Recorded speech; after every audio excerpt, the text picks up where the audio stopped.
नमस्कार दोस्तों, स्वागत है आपका आज के मुख्य समाचारों में। यहां पर आपको देखने को मिलेंगे आज की तमाम बड़ी खबरें मुख्य समाचार ब्रेकिंग न्यूज अपडेट्स के रूप में। चलिए दोस्तों, जान लेते हैं आज की पहली बड़ी खबर। प्रधानमंत्री मोदी ने देशव्यापी स्वच्छता अभियान का किया नेतृत्व, झाड़ू लगाते आए नजर। जी हां दोस्तों, प्रधानमंत्री नरेंद्र मोदी के नेतृत्व में 1 अक्टूबर को देश भर में स्वच्छता अभियान चलाया गया। आज देश के हजारों लोगों ने इस स्वच्छता अभियान में भाग लिया। प्रधानमंत्री की राष्ट्रव्यापी स्वच्छता अभियान की अपील पर नेताओं से लेकर छात्रों तक सभी क्षेत्रों के लोगों ने रविवार को 1 घंटे के श्रमदान में हिस्सा लिया। दोस्तों, प्रधानमंत्री मोदी ने हरियाणा के फिटनेस इन्फ्लुएंसर अंकित बियानपुरिया के साथ इस स्वच्छता अभियान में भाग लिया। उन्होंने अपने official social media account x पर इसका वीडियो भी शेयर किया। इस वीडियो में वह स्वच्छता अभियान के तहत श्रमदान करते हुए दिख रहे हैं। वह वीडियो में झाड़ू लगाते भी नजर आ रहे हैं। इसके बाद दोस्तों, अगली बड़ी खबर। राजस्थान में पहली बार बुजुर्ग दिव्यांग घर से डाल सकेंगे वोट। सीईसी बोले, राजनीतिक दलों को बताना होगा क्रिमिनल को टिकट क्यों दिया। जी हां दोस्तों, राजस्थान में विधानसभा चुनाव की तैयारियां शुरू हो गई है। इस चुनाव में चुनाव आयोग राजस्थान में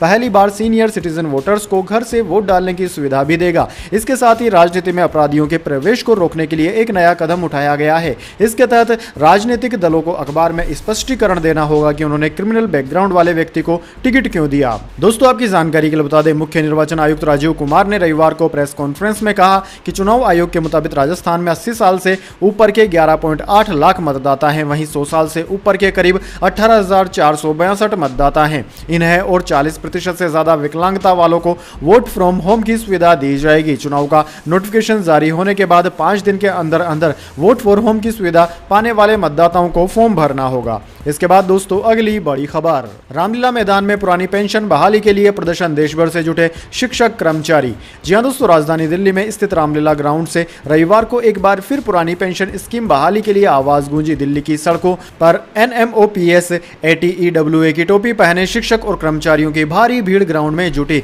यहां national movement for old pension scheme के बैनर तले रविवार को पेंशन संघनाद महारैली आयोजित की गई थी। पेंशन संघनाद रैली को संबोधित करने के लिए तैयार हुए मंच पर PAPF जवान ड्यूटी पर थे। कश्मीर से कन्याकुमारी और गुजरात से लेकर पूर्वोत्तर राज्यों के लाखों शिक्षक कर्मचारियों ने NPS निजीकरण, भारत छोड़ो, पुरानी पेंशन बहाल करो, NMOPS जिंदाबाद, अटेवास जिंदाबाद के नारे लगाए। अलग राज्य के कर्मचारियों ने अपने अपने अंदाज में सरकार से पुरानी पेंशन बहाली की मांग की। इस दौरान जो OPS बहाल करेगा वही देश पर राज करेगा। आंदोलनकर्ताओं ने नारे लिखे टी-शर्ट पहनकर पुरानी पेंशन बहाली की मांग करी। इसके बाद दोस्तों, अगली बड़ी खबर। LPG सिलेंडर प्राइस हाइक, तेल कंपनियों ने दिया झटका। कमर्शियल LPG गैस की कीमतों में 209 रुपए प्रति सिलेंडर की बढ़ोतरी। जी हां दोस्तों, तेल कंपनियों ने अक्टूबर की शुरुआत होने के साथ ही ग्राहकों को तगड़ा झटका दिया है। आज से कमर्शियल गैस सिलेंडर के रेट में 209 रुपए की बढ़ोतरी कर दी गई है। दरअसल दोस्तों, नई दरें रविवार यानी कि 1 अक्टूबर 2023 से लागू हो चुकी है। इस बढ़ोतरी के बाद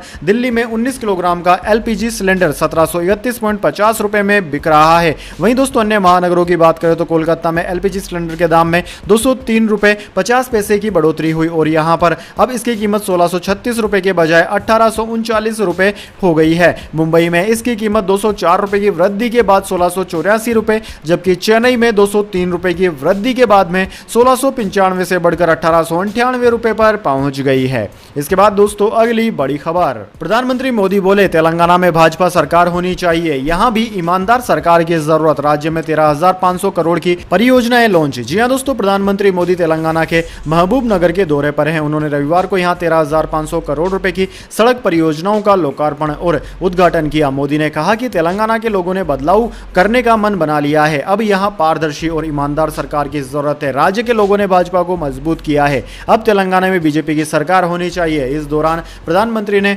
मुरुगल जिले में सेंट्रल ट्राइबल यूनिवर्सिटी बनाने की घोषणा की। उन्होंने कहा कि नाम ट्राइबल देवियों के नाम पर Sammakka Sarakka central tribal university रखा जाएगा। साथ ही उन्होंने हल्दी किसानों के हित के लिए नेशनल टर्मरिक बोर्ड का गठन भी किया। इसके बाद दोस्तों, अगली बड़ी खबर। पहले दिलों में भरी गंदगी को साफ करना जरूरी, स्वच्छता अभियान के जरिए दानिश अली का बीजेपी पर निशाना। जी हां दोस्तों, BSP सांसद दानिश अली लगातार सुर्खियों में बने हुए हैं। अब उन्होंने स्वच्छता अभियान के जरिए बीजेपी सांसद रमेश बिधूड़ी का नाम लिए बिना उन पर तंज कसाए। साथ ही उन्होंने आपत्तिजनक टिप्पणी मामले में PM मोदी से कार्रवाई करने की भी अपील की। दानिश अली ने रविवार को X पर पोस्ट पर लिखा कि स्वच्छता अभियान बहुत जरूरी है, लेकिन उससे भी जरूरी है कि दिलों में भरी गंदगी को साफ करना। प्रधानमंत्री मोदी जी चुप्पी तोड़िए और सफाई की शुरुआत संसद में हुए गंदे आचरण पर कठोर कार्रवाई से कीजिए। गली और सड़कों की सफाई का क्या फायदा जब लोगों के दिल नफरत की गंदगी से लबालब भरे हों। दोस्तों आपकी जानकारी के लिए बता दें, बीजेपी सांसद रमेश बिधूड़ी ने संसद के विशेष सत्र के दौरान दानिश अली पर आपत्तिजनक टिप्पणी की थी, जिसके बाद दानिश अली ने लोकसभा स्पीकर से इस मामले में सख्त कार्रवाई की मांग की। विपक्षी दलों ने भी बीजेपी पर इस मामले को लेकर जोरदार हमला बोला है। इसके बाद दोस्तों अगली बड़ी खबर, ठाकुर विवाद पर आरजेडी सांसद मनोज झा ने तोड़ दी चुप्पी। जी हां दोस्तों, राजद सांसद मनोज झा ने संसद में ओम प्रकाश वाल्मीकि कविता ठाकुर का कुआं पढ़ी थी। इसके बाद से लगातार बवाल मचाए उन्हें सियासी गलियारों में विरोध का सामना करना पड़ रहा है, साथ ही अपनी पार्टी के नेताओं का भी विरोध झेलना पड़ रहा है। बवाल इतना ज्यादा बढ़ गया है कि बीते दिनों आरजेडी सुप्रीमो लालू प्रसाद यादव को बचाव में उतरना पड़ा। इस घमासान के बीच रविवार को दिल्ली से पटना पहुंचे सांसद मनोज झा ने सफाई दी। उनकी सफाई से पहले जानते हैं उस कविता के बारे में जो उन्होंने संसद में पढ़ी थी। दरअसल दोस्तों यह एक कवि ओम प्रकाश वाल्मीकि की कविता है जिन्होंने इस कविता को लिखा था। इस कविता में शब्द हैं, चूल्हा मिट्टी का मिट्टी, तालाब की तालाब ठाकुर का, भूख रोटी की रोटी, बाजरे की बाजरा, खेत का खेत ठाकुर का, बेल ठाकुर का, हल ठाकुर का, हल की मूठ पर हथेली अपनी, फसल ठाकुर की, कुआं ठाकुर का, पानी ठाकुर का, खेत खलिहान ठाकुर के, गली मोहल्ले ठाकुर के, फिर अपना क्या गांव शहर देश। इस पर उन्होंने कहा कि बस यह एक कविता मैंने पढ़ी है जिस पर मैं आज भी कायम हूं। रविवार को जब वो पटना एयरपोर्ट पर पहुंचे तो इसी कविता पर मचे घमासान को लेकर मीडिया ने मनोज झा से सवाल किया। सवाल था, आपके ऊपर ठाकुरों को अपमानित करने का आरोप लग रहा है। इसके जवाब में उन्होंने कहा कि मैंने ऐसा कुछ नहीं किया, बस एक कविता पढ़ी थी जिस पर आज भी कायम हूं। किसी को ठेस पहुंचाने के लिए कविता नहीं पढ़ी थी। इसके बाद दोस्तों अगली बड़ी खबर, पहली तारीख को आई गुड न्यूज, जीएसटी से भरा सरकार का खजाना, सितंबर में 10% का उछाल आया। जी हां दोस्तों, अक्टूबर महीने की पहली तारीख को केंद्र की नरेंद्र मोदी सरकार के लिए गुड न्यूज आई है। दरअसल दोस्तों वित्त मंत्रालय ने रविवार को सितंबर 2023 महीने के जीएसटी कलेक्शन के आंकड़े जारी किए। इसके मुताबिक देश में सकल माल एवं सेवा कर यानी कि जीएसटी कलेक्शन सालाना आधार पर 10% की बढ़ोतरी के साथ 1.62 लाख करोड़ रुपए हो गया है। चालू वित्त वर्ष में जीएसटी के जरिए सरकार का खजाना लगातार बढ़ता जा रहा है। दोस्तों आपकी जानकारी के लिए बता दें कि इस साल यह चौथा महीना है जब जीएसटी कलेक्शन 1.6 लाख करोड़ रुपए के आंकड़े के ऊपर दर्ज किया गया है। इसके बाद दोस्तों अगली बड़ी खबर, असम के केवल 4 जिलों में लागू रहेगा स्पेशल अस्फा कानून, पूरे राज्य से हटाने की थी मांग। जी हां दोस्तों, असम राज्य के 4 जिलों में सशस्त्र बल विशेष अधिकार अधिनियम यानी कि अस्फा को 6 और महीनों के लिए बढ़ा दिया गया है। रविवार को गुवाहाटी में असम पुलिस दिवस 2023 के मौके पर आयोजित एक समारोह में पुलिस महानिदेशक यानी कि डीजीपी ज्ञानेंद्र प्रताप सिंह ने कहा कि हालांकि 4 अन्य जिलों से अशांत क्षेत्र का दर्जा हटा लिया गया है जिसके कारण अस्फा लगाया जाता है। उन्होंने कहा कि आज से असम के केवल 4 जिलों में अस्फा लागू रहेगा। ये जिले डिब्रूगढ़, तिनसुकिया, शिवसागर और चराई देव है। सिंह ने बताया कि जोरहाट, गोलाघाट, कार्बी अंगलोंग और दीमा हसाओ के 1 अक्टूबर से अस्फा हटा लिया गया है। ऊपरी असम के ये 4 जिले अतीत में उग्रवादी समूह उल्फा के गढ़ रहे हैं। असम सरकार ने इससे पहले इन 8 जिलों में 1 अप्रैल से 6 और महीनों के लिए अस्फा को आगे बढ़ाया था।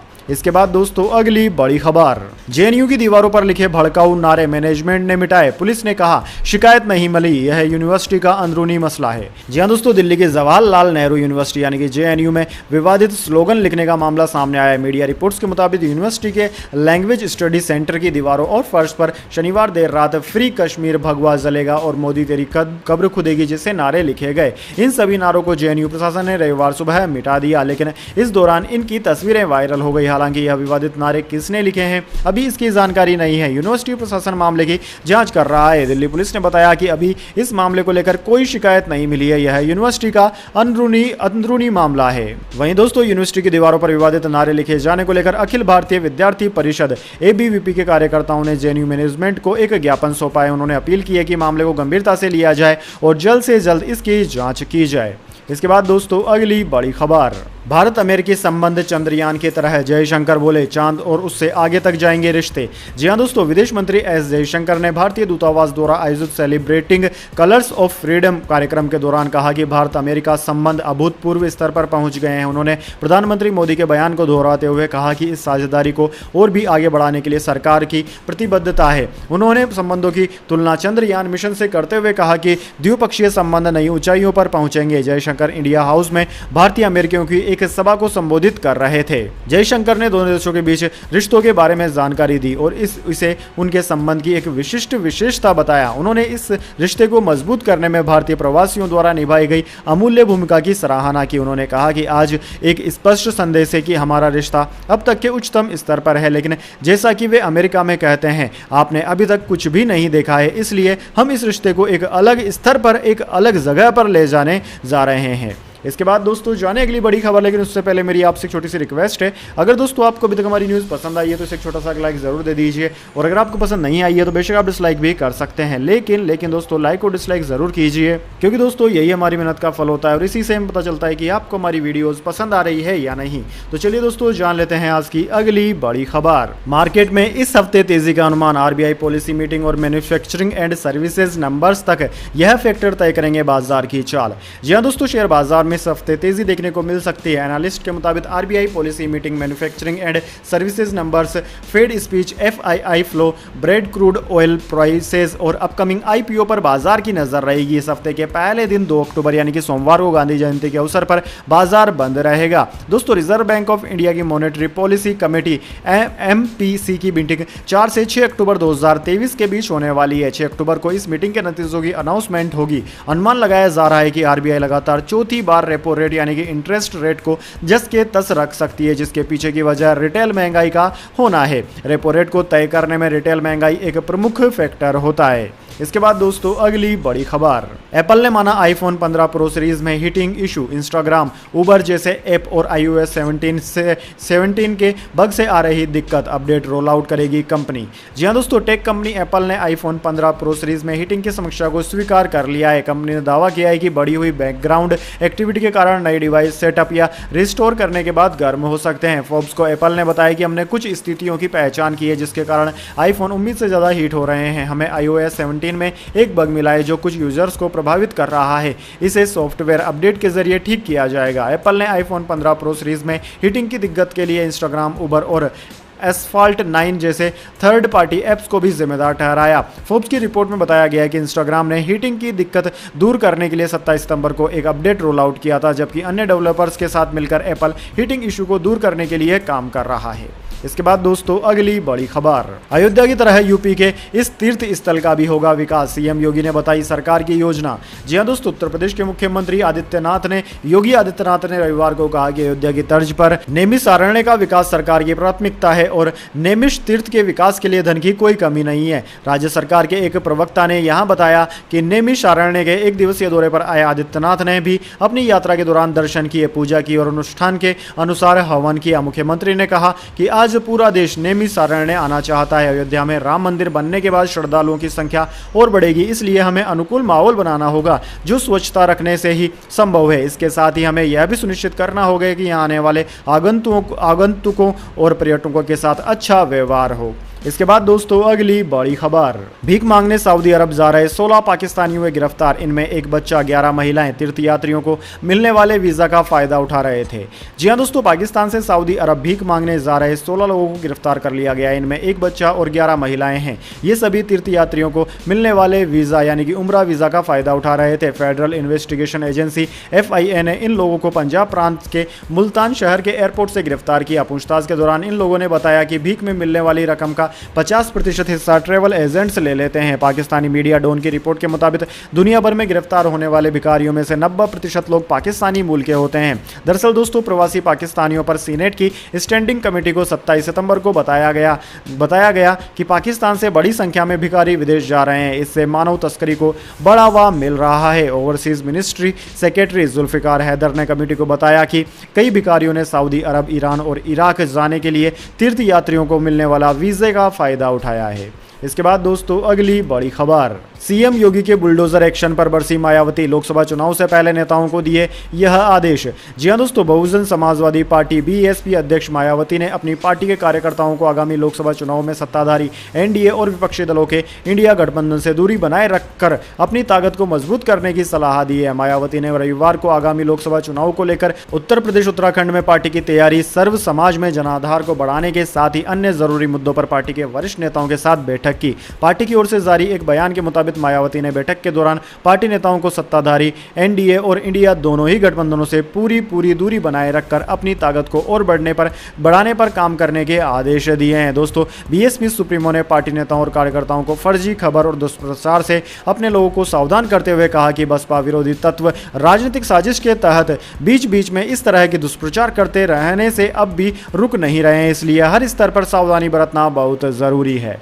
इसके बाद दोस्तों अगली बड़ी खबर, अब बांग्लादेशी प्रेमिका ने की सरहद पार, 3 बच्चों के साथ पहुंची भारत, प्रेमी की हालत देख हुई हैरान। जी हां दोस्तों, प्यार के लिए कोई क्या कुछ नहीं करता, कोई सरहद पार तो कोई कुछ कर गुजरने को तैयार है। यह दोस्तों इसलिए क्योंकि सीमा सचिन जैसा मामला उत्तर प्रदेश के श्रीवास्तव में भी देखने को मिला है। यहाँ पर बांग्लादेशी प्रेमिका अपने 3 बच्चों को लेकर भारत नेपाल की सीमा से सटे गाँव भरथा रोशनगढ़ पहुंच गई, लेकिन प्रेमी के शादीशुदा होने का पता चलने के बाद वह अपने वतन लौट गई। पुलिस सूत्रों के अनुसार दिल पर्यटन वीजा पर 26 तारीख को बेटी संजीता, पुत्र मोहम्मद शाकिब और मोहम्मद रकीब के साथ लखनऊ पहुंची। सूत्रों के अनुसार वहीं करीम भी उसी दिन बहरीन से लखनऊ पहुंच गया। उन्होंने बताया कि ये सभी लखनऊ से बहराइच गए और वहां 2 दिन किसी होटल में रुकने के बाद सभी श्रावस्ती स्थित करीम के घर पहुंचे। मलीपुर थाने के प्रभारी निरीक्षक धर्मेंद्र कुमार ने रविवार को बताया कि बांग्लादेशी महिला साधारण पर्यटन वीजा पर यहां आई थी। उन्होंने बताया कि वीजा की अवधि अभी शेष थी और पूछताछ में कोई आपराधिक मामला सामने नहीं आया, इसलिए उसे और उसके बच्चों को वापस भेज दिया गया। उन्होंने कहा कि महिला किसी ट्रैवल एजेंट के जरिए बांग्लादेश की टिकट कराने की बात कहकर यहां से लखनऊ के लिए शनिवार को रवाना हुई थी। उम्मीद है कि शनिवार को ही वह बांग्लादेश पहुंच चुकी होगी। इसके बाद दोस्तों अगली बड़ी खबर, एशियाड में भारत के 52 मेडल, 8वें दिन 4 गोल्ड मेडल जीते। साबले ने 300 मीटर स्टेपल चेज में रिकॉर्ड बनाया, तजिंदर शॉटपुट में नंबर 1। जी हां दोस्तों, भारत ने 19वें एशियन गेम्स में 13वां गोल्ड मेडल जीत लिया। चीन के झांगझोउ में तजिंदर पाल सिंह तूर ने शॉटपुट में इन गेम्स का गोल्ड मेडल हासिल किया। वे आखिरी प्रयास में नंबर 1 पोजीशन पर आए। इससे पहले युवा एथलीट अविनाश साबले ने 3000 मीटर स्टेपल चेज इवेंट में गेम्स रिकॉर्ड के साथ गोल्ड मेडल जीता। उन्होंने ईरान के हुसैनी 8 मिनट 22 सेकंड का रिकॉर्ड तोड़ा। इसके बाद विमेंस डिस्क थ्रो इवेंट में सीमा पूनिया ने ब्रॉन्ज, मेंस लॉन्ग जंप में मुरलीधर श्रीशंकर ने सिल्वर, विमेंस 1500 मीटर इवेंट में हरमिलन बेस ने सिल्वर, मेंस 1500 मीटर में अजय कुमार ने सिल्वर और जिनसन जॉनसन ने ब्रॉन्ज हासिल किया। बॉक्सिंग में निकस जरीर ने विमेंस 50 केजी में ब्रॉन्ज मेडल जीता। इसके बाद दोस्तों अगली बड़ी खबर, शार्क टैंक इंडिया के नए जज बने ओयो के फाउंडर। सीजन 3 में अमन, अनुपम, विनीता और पीयूष के साथ नजर आएंगे रितेश अग्रवाल। जी हां दोस्तों, हॉस्पिटैलिटी चेन ओयो के फाउंडर और CEO Ritesh Agarwal reality television show shark tank India के अपकमिंग सीजन में नए जज के रूप में नजर आएंगे। शो के सीजन 3 में नया जज बनने की जानकारी रितेश अग्रवाल ने खुद सोशल मीडिया प्लेटफॉर्म एक्स पर पोस्ट की। रितेश अग्रवाल ने पोस्ट में लिखा कि जब मैंने अपनी एंटरप्रेन्योर जर्नी शुरू की थी तब रिसोर्सेज मिलना मुश्किल था। हालांकि इकोसिस्टम यानी कि मेंटर्स, वीसीज और अन्य फाउंडर्स बहुत उदार और दयालु थे। उन्होंने मेरी काफ़ी मदद की जिससे मेरी जर्नी आसान हो गई। रितेश ने कहा कि मैंने कई स्टार्टअप्स को सपोर्ट किया है, कई एंटरप्रेन्योर्स को गाइडेंस दिया है, पूरे भारत में स्मॉल बिजनेस की सहायता की है और अब जब भी संभव हुआ मैंने उस कम्युनिटी के लिए पूरे दिल से कंट्रीब्यूट किया जो मेरे शुरुआती दिनों में साथ खड़ी थी। शार्क टैंक इंडिया ने एंटरप्रेन्योरशिप को हाउस होल्ड कन्वर्सेशन बना दिया है। मैं सीजन 3 का एक छोटा सा हिस्सा बनने और भारत के हर कोने से उभर रहे ज़्यादा से ज़्यादा एंटरप्रेन्योर्स का सपोर्ट करने के लिए उत्साहित हूँ। इसके बाद दोस्तों अगली बड़ी खबर, वर्क फ्रॉम होम खत्म कर रही है टीसीएस। कंपनी ने एम्प्लॉइज को 1 अक्टूबर से हफ्ते में 5 दिन ऑफिस अटेंड करने के लिए कहा। जी हां दोस्तों, आईटी की दिग्गज company Tata consultancy services TCS hybrid work खत्म करने की तैयारी कर रही है। कंपनी ने एक इंटरनल ईमेल में अपनी वर्क फोर्स को 1 अक्टूबर से हफ्ते में 5 दिन ऑफिस अटेंड करने की सलाह दी है। इसका मतलब यह है कि कंपनी जल्द ही वर्क फ्रॉम होम पॉलिसी पूरी तरह खत्म करना चाहती है। रिपोर्ट के मुताबिक कंपनी की तरफ से अभी कुछ ही एम्प्लॉइज को हफ्ते में 5 दिन ऑफिस आने के लिए ईमेल भेजा गया है, लेकिन कंपनी जल्द ही अपने सभी एम्प्लॉइज को हफ्ते में 5 दिन काम करने के लिए ऑफिस बुला सकती है। टीसीएस आईटी सर्विस सेक्टर में लाखों भारतीय कर्मचारियों को रोजगार देती है। हालांकि टीसीएस की तरफ से वर्क फ्रॉम होम को खत्म करने को लेकर ऑफिशियली तौर पर अभी तक कोई जानकारी नहीं दी गई है। वर्क फ्रॉम होम खत्म करने के बाद भी कंपनी कुछ हाइब्रिड पॉलिसीज को बरकरार रख सकती है। दोस्तों आपकी जानकारी के लिए बता दें, कोरोना वायरस महामारी के आने के बाद से टीसीएस समेत दुनिया की कई कंपनियों ने अपनी कर्मचारियों को घर से काम करने के लिए कहा था। महामारी खत्म होने के बाद टीसीएस ने पिछले साल सितंबर में एम्प्लॉइज को रोस्टर पालन करने और हफ्ते में 3 दिन ऑफिस आकर काम करने के लिए कहा था। तब कंपनी ने रोस्टर का पालन नहीं करने वाले एम्प्लॉइज को परिणाम भुगतने की भी चेतावनी दी थी। तो दोस्तों यह थी आज की तमाम बड़ी खबरें। इसके बाद दोस्तों बारी आती है आज के माइंड क्यूज क्वेश्चन की। जी हाँ दोस्तों, एक आसान से सवाल का जवाब देकर आप जीत सकते हैं एक अमेजिंग सरप्राइज गिफ्ट हमारे यूट्यूब चैनल की ओर से। तो दोस्तों आज का सवाल आपकी स्क्रीन पर आ चुका है। महाराणा प्रताप के घोड़े का नाम क्या था? जी हाँ दोस्तों, अगर आप जानते हैं महायोद्धा महाराणा प्रताप के घोड़े का नाम क्या था तो जल्दी से कमेंट बॉक्स में उनके घोड़े का नाम लिख दीजिए। अगर दोस्तों आपका जवाब होता है एकदम सही और आप चुन जाते हैं लकी विजेता के रूप में, तो आपको मिल सकता है एक अमेजिंग सरप्राइज गिफ्ट हमारे यूट्यूब चैनल की ओर से। तो दोस्तों जल्दी से अपना उत्तर कमेंट बॉक्स में लिख दीजिए, वीडियो को लाइक कर लीजिए और चैनल को सब्सक्राइब करके बेल आइकन भी दबा लीजिए। धन्यवाद। वंदे मातरम। जय हिंद, जय भारत।